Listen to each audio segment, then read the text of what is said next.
Hi, I'm Lorie Coates, BCBA and co-coordinator of Davis School District's BATE team. I'm Jocelyn Ruiz, BCBA and co-coordinator of the BATE team. And I'm Krystal Martin, BCBA and co-coordinator on the BATE team. We're back with another episode of BATE Debate, topics we're tackling. In the BATE Debate, we address simple research-based behavioral practices that will work with individual students or groups of students in school settings. The questions and situations that we talk about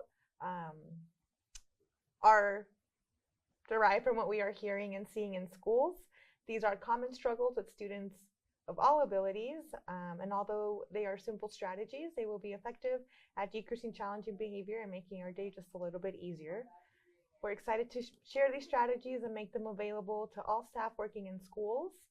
If you're a parent, some of these strategies could also be useful for that. Don't forget to check us out on social media at behavior_in_progress on TikTok, Instagram, and Facebook, and the BATE Debate on YouTube.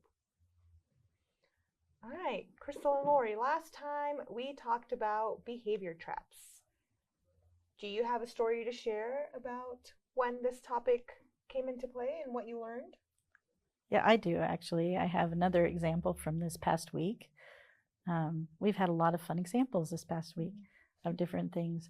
There's a student at one of our schools who was given pretty much free access to the iPad, and he was watching a ton of YouTube videos of Minecraft. This is what he was doing all day long. They had given him free access to the iPad because he would have big fits and destroy the classroom and destroy it in a way that was kind of monetarily very expensive. So the school team, instead of allowing some destruction to happen and kind of have him work through that, they were giving him free access to the iPad. So in order to get out of that behavior trap, we put guided access on the iPad. If you're not familiar with that, please look that up because it is one of the most brilliant things about the iPad, which stopped his ability to have the Minecraft videos all day long. It did cause a very big extinction burst. So we have had a few days of him destroying the classroom and trying to run away and run home. So we're getting there. It's taking some time, but we're getting there by sticking to our expectations.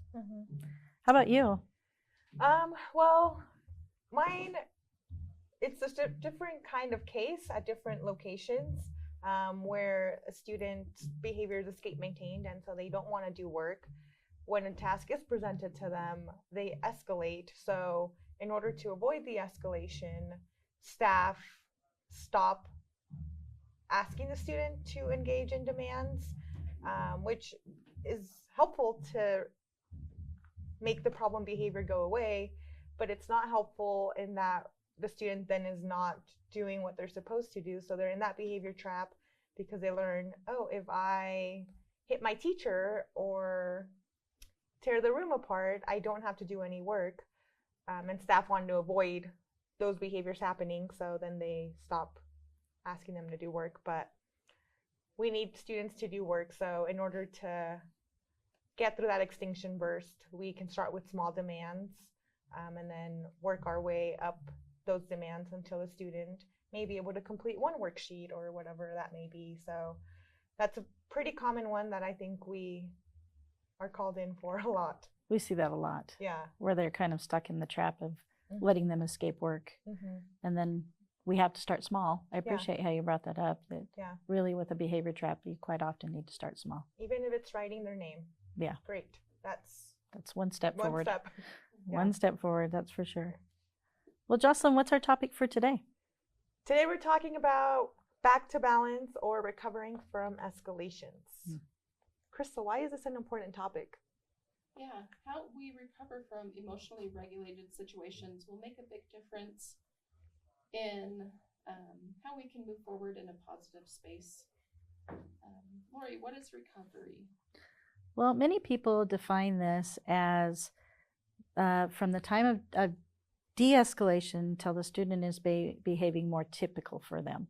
So it's that period of time, which can be a short amount of time or it can be a longer amount of time. Sometimes it can take several hours.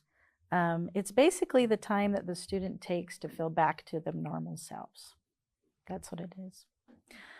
Joceline, what are some key strategies when we're trying to make recovery effective? The biggest strategy is not to rush things. Some students take a while to feel like they are back to normal. Make sure that the student is in a space where they can return to a normal classroom routine and are following directions calmly. Don't forget about debriefing. Before you debrief, they'll make sure that everybody is ready for this process. Before beginning, make sure everybody's processed their emotions and they're at a good space to where they can have an effective conversation. If we try to debrief with the student too soon or try to place task demands on them too quickly, we run the risk of re-escalation. So it's critical to allow time. Oftentimes students on the outside may look like they're de-escalated, but they still have adrenaline and all those chemicals running through their body. So the risk of re-escalation is greater right after they've started to calm down. Yeah. So it's critical for us to allow time. Time is also critical for the staff working with the student because we also need to debrief with the adults, but again, make sure that everybody's is in a good space to have those conversations, because debriefing does help us in figuring out what antecedent strategies or reinforcement strategies we can use in the future. So yeah, we're not able to do that effectively until all of us are in a space where we can Absolutely have those productive conversations. Otherwise, it's just a venting session and there's really not much effective that comes out of a venting session. No, there's no problem solving that's appropriate. No. No.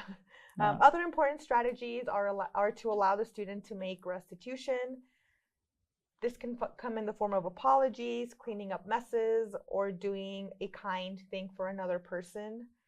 I know sometimes we've had students write like a card to their teachers to help with that relationship. And then in addition, it's also important for the classroom to return to a normal routine because routines do make everybody feel safer and calmer. So as much as possible, it's hard to go straight into your routine after you've been, your feelings have been kind of dysregulated, but it's important that we return to those as soon as we can. What about our favorite topic, reinforcement?